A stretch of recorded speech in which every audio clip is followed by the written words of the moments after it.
कि क्या एक फूड सेफ्टी ऑफिसर तत्काल किसी प्रक्रिया को सस्पेंड कर सकता है। कानूनी कामों में लिप्त रहने वाले लोग, भास्कर का इतिहास तो इतना गंदा रहा है कि इसके मालिक। प्यारे मित्रों, मैं अनिल तिवारी, नमस्कार। पहले मैंने आपको स्वदेश में प्रकाशित समाचार के बारे में बताया था कि डोमिनोज पिज्जा के बारे में जो समाचार छपा था, आज मेरे पास में दैनिक भास्कर में प्रकाशित समाचार सेम, मतलब वेज की जगह नॉन वेज पिज्जा डिलीवर करने पर डोमिनोज का FSSAI लाइसेंस सस्पेंड। आधा हिंदी आधा इंग्लिश अखबार, जबकि है हिंदी अखबार, पर आधा हिंदी आधा अंग्रेजी। डिलीवर का स्पेलिंग डिलीवर होता है या डिलीवर होता है, ये भी समझना पड़ेगा आपको। इन्होंने लिखा है कि कस्टमर को वेज की जगह नॉन वेज पिज्जा डिलीवर करने के एवज में खाद्य एवं औषधि प्रशासन ने शनिवार को पन्ना रोड स्थित डोमिनोज का फूड सेफ्टी एवं स्टैंडर्ड अथॉरिटी ऑफ इंडिया का लाइसेंस सस्पेंड कर दिया। समझने वाली बात है कि क्या एक फूड सेफ्टी ऑफिसर तत्काल किसी प्रक्रिया को सस्पेंड कर सकता है। क्या डोमिनोज फूड सेफ्टी अथॉरिटी का कर्मचारी है या उसके मातहत काम करने वाला उसका सबऑर्डिनेट है। ये समझना पड़ेगा कानून के हिसाब से कि कानून क्या कहता है, इसमें आपको मेरा साथ देना पड़ेगा।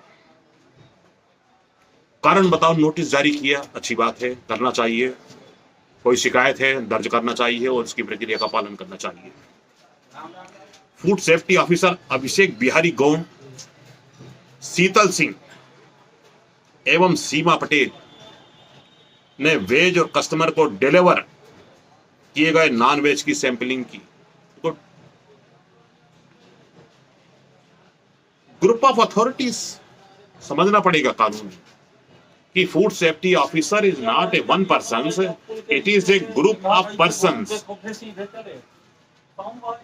Not a individual power. जबकि कानून कहता है कि सारे अधिकार व्यक्ति विशेष तक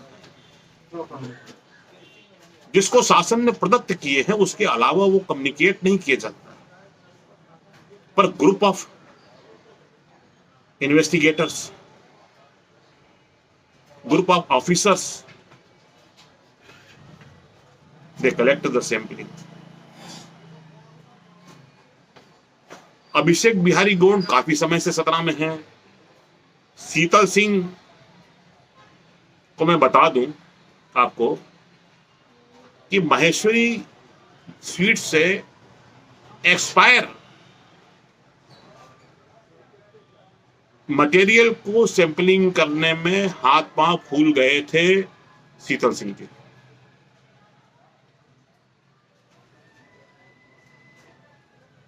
बहुत मुश्किल से अप्रोच करने के बाद भी उन्होंने काम नहीं किया, जबकि मटेरियल एक्सपायर्ड,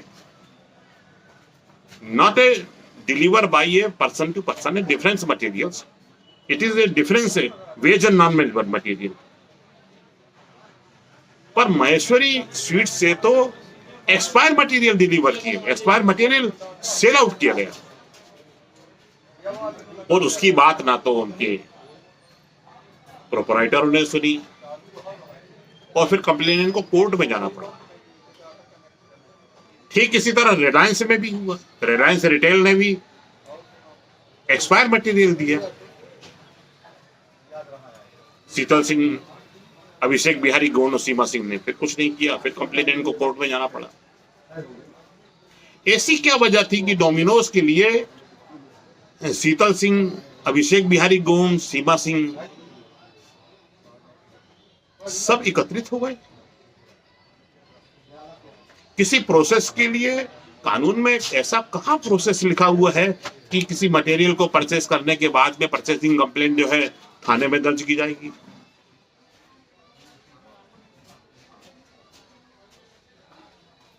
फिर टीआई साहब सीएसपी साहब को कम्युनिकेट करेंगे, सीएसपी साहब सो एंड सो को कम्युनिकेट करेंगे, फिर बजरंग दल आ जाएंगे, फिर विश्व हिंदू परिषद आ जाएगा। किस प्रक्रिया में, और फिर ये भास्कर में प्रकाशित किया। भास्कर ने किस अधिकार के तहत, किस नियम के तहत, किस प्रक्रिया के तहत इस प्रक्रिया को प्रकाशित किया। भास्कर स्वयं अपना प्रकाशन जो है इतने बारीक फोंट में करता है कि आप पढ़ ही नहीं पाएंगे कि भास्कर का प्रकाशक, मुद्रक, मालिक है कौन। जबकि भास्कर के मालिक तो बहुत ही दकियानूस, नालायक, नीच, निकृष्ट किस्म के लोग। भास्कर के मालिक तो किसी के टुकड़े पर पलने वाले लोग, गैर कानूनी कामों में लिप्त रहने वाले लोग। भास्कर का इतिहास तो इतना गंदा रहा है कि इसके मालिक थे द्वारका प्रसाद। पढ़िए उनके बारे में कि द्वारका प्रसाद का चरित्र क्या था, उनके लड़के रमेश अग्रवाल का चरित्र क्या था, उनके लड़के सुधीर अग्रवाल का चरित्र क्या है।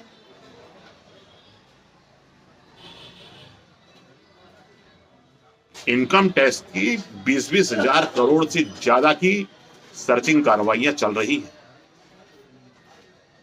डीबी माल का अवैध कारनामा, इन्होंने कितनी कंपनियों से बनाकर लोन लेकर और अवैध कामों में लिप्त है ये आदमी, पावर सेक्टर से लेकर और माइनिंग तक। इसकी दास्तान, इतने गैर कानूनी ढंग से कार्यों में लिप्त होने वाला आदमी एक किसी दूसरे व्यक्ति की छवि को खराब कर रहा, प्रकाशित कर रहा है। किसने अधिकार दिया था इस समाचार प्रकाशित करने का? क्या अभिषेक बिहारी गौड़ ने कहा था कि समाचार को प्रकाशित कीजिए? ये शीतल सिंह ने कहा था? ये सीमा सिंह जी ने कहा था? बकायदा फोटोग्राफी हो रही है। ऐसा लग रहा है कि जैसे भास्कर के कार्यालय में बैठकर ये प्रक्रिया संचालित की जा रही है।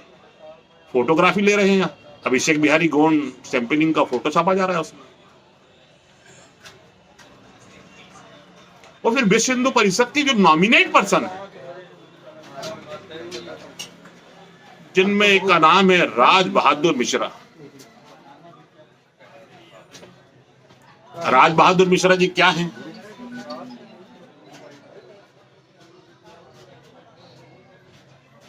राज बहादुर मिश्रा जी क्या करते हैं? राज बहादुर मिश्रा को एफएसएसआई के बारे में या फूड सेफ्टी ऑफिसर के बारे में, फूड सेफ्टी एक्ट के बारे में कितनी जानकारी है? राज बहादुर मिश्रा के बारे में तो स्वयं समाचार पत्र में प्रकाशित हुआ कि वो झाड़ू बेचा करते थे, नगर निगम में ठेकेदारी क्या करते थे। फिर वो डोमिनोज जैसी इंटरनेशनल संस्था के ऊपर ये लांछन लगाने के लिए एक अखबार ने लिखा है कि सूरज तिवारी ने परचेस किया, दैनिक भास्कर लिखता है कि नैन्सी तिवारी ने परचेस किया।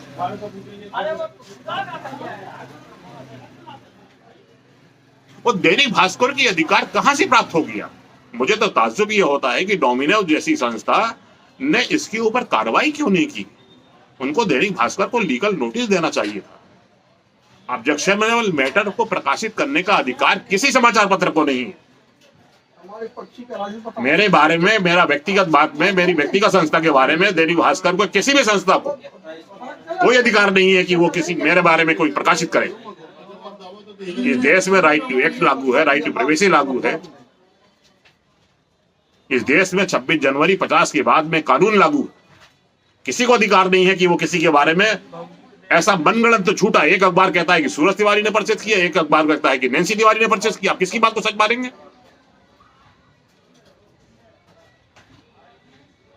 और फिर भास्कर अपने बारे में क्यों नहीं लिखता है कि मैं दैनिक भास्कर, मेरा प्रोप्राइटर ये है,